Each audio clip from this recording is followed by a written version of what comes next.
First one, జయ హనుమాన జ్ఞాన గుణ సాగర. సాగరమంతటి జ్ఞానము సుగుణాలు ఉన్న హనుమంతునికి జయము. జయ కపీశతి లోక ఉజాగర. కపీశ్వరందరిలోకి శ్రేష్టమైన హనుమంతుడు ఈ మూడు లోకాలను ప్రకాశింపచేయువారు. ఊర్ధ్వ, మధ్యమ, అధ లోకాలు కదా. మధ్యమ భూలోకము, భూమికి పైన ఊర్ధ్వలోకాలు 7, భూమికి కింద అధలోకాలు, ఇవి కూడా 7. అన్నిటినీ ప్రకాశింపచేయువారు అని. సెకండ్ వన్, రామదూత అతులిత బలధామ. అంజని పుత్ర పవన సుతనామా. నీవు రామదూతవు, అమిత బలపరాక్రమలు కలిగిన వాడవు, అంజనాదేవి పుత్రుడవు. నిన్ను పవనసుతుడని కూడా పిలుస్తారు. థర్డ్ వన్, మహావీర విక్రమ భజరంగి. కుమతి నివార సుమతికే సంగి. నీవు మహావీరుడవు, వజ్రంగవి, వజ్రము వంటి శరీరము కలవాడు. నిన్ను ఆశ్రయిస్తే మాలోని చెడును మూలం నుంచి తీసివేస్తావు. సుమతికే సంగి అంటే మంచి తత్వాల సాంగత్యముతోనే ఉంటావు అని.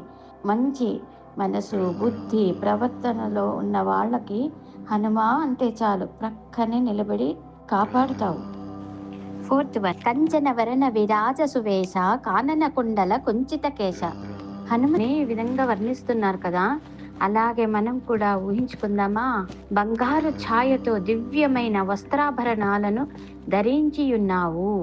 కానన కుండల అంటే సహజ కుండలాలతో ఉంగరాల జుట్టుతో ఉన్నారు అని. ఫిఫ్త్ వన్, హాత వజ్ర అరుధ్వజా విరాజై ఖాంతే మూంజ జనేవు ఛాజై. ఒక చేతిలో వజ్రము లాంటి గదతో, ఇంకొక చేతిలో విజయాన్ని సూచించే ధ్వజంతో ఉంటారు. అలా స్వామి ఉంటే మనకు అన్నింటా విజయం కలుగుతుంది. అందుకే ప్రతి ప్రాంతంలోనూ ఆంజనేయుని గుడి ఉంటుంది. కొన్ని ప్రాంతాల్లో ఎన్నో అడుగుల ఎత్తుతో కూడా స్వామి విగ్రహాలను ప్రతిష్ఠించింటారు. ఇలా రాముల వారు ఆంజనేయునికి ఇచ్చిన వరము. మంత్రాలయంలో రీసెంట్ గా అంటే 32 feet లో ఉందన్నమాట. కాంతే మూంజ జనేవు జై. మూంజ అనే ఒక గడ్డి జాతికి చెందినది. ఇది చాలా గట్టిగా ఉంటుంది. ఆ గడ్డితో చేయబడిన జంధ్యాన్ని తన భుజంపై నుంచి ధరించిన వారు అని. సిక్స్త్ వన్, శంకర సువన కేసరి నందన తేజ ప్రతాప మహాజగ వందన.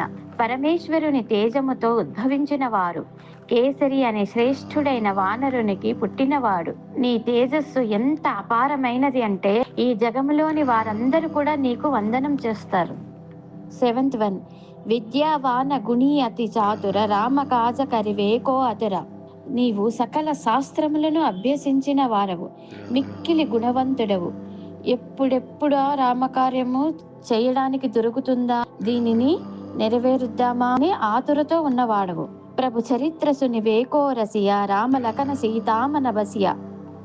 రామకథామృత సారాన్ని ఎప్పుడు ఆస్వాదిస్తూనే ఉంటావు. సీత, రామ, లక్ష్మణులని నీ హృదయం అనే మందిరంలో ప్రతిష్ఠించుకున్నావు.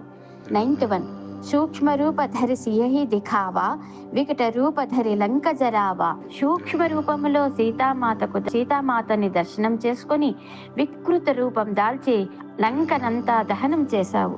10th వన్, భీమ రూపధరి అసుర సంహారే రామచంద్రకే కాజ సంవారే. భయంకరమైన రూపం ధరించి రాక్షసులందరినీ సంహరించినావు. శ్రీరామ కార్యాన్ని జయప్రదం చేసినావు.